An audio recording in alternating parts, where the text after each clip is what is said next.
And up next this week is Burn After Reading by Joel and Ethan Coen. And if you saw No Country for Old Men last year, this movie is pretty much nothing like it. They're back to doing comedy again. Yeah.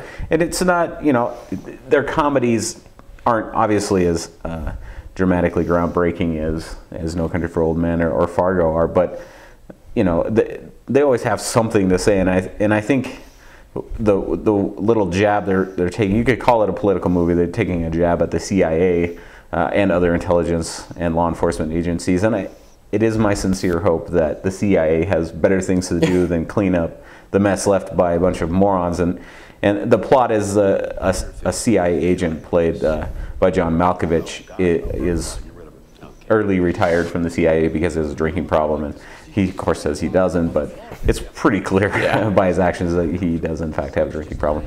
But he decides to write his memoirs from having worked during the Cold War. And, they're pretty dull stories and not really of interest to anyone.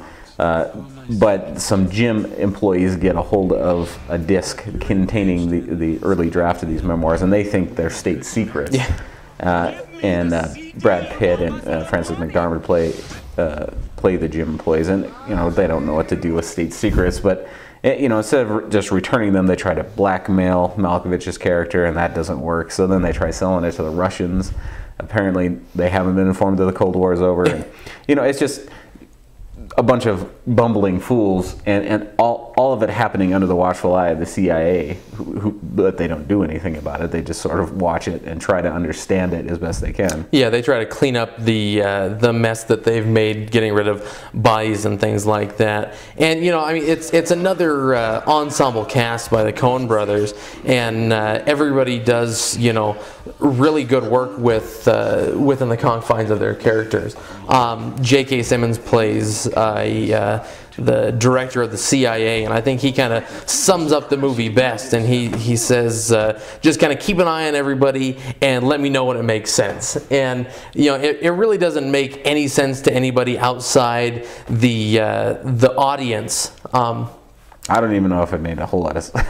Well, I mean, we understand people's motives better, I think, than anybody else, but still, you kind of have to scratch your head at all the things that are going on. Yeah, I mean, it does work, as a comedy. It's definitely, I don't think as good as Oh Brother, Where Art Thou, but... or The Big Lebowski. Or The Big Lebowski, yeah. But, I think this one definitely ranks right up there. Yeah, and Brad Pitt, who... is a big-time movie star and is generally cast in the lead, has a relatively small part in them. I mean, no bigger than anybody else's, I guess. But and he's really, whether his agents like it or not, he's better in a supporting role, and he is very funny in this. So yeah, not the best Coen Brothers movie, but a good one. So I'd definitely check it out. And we'll be right back with our next review.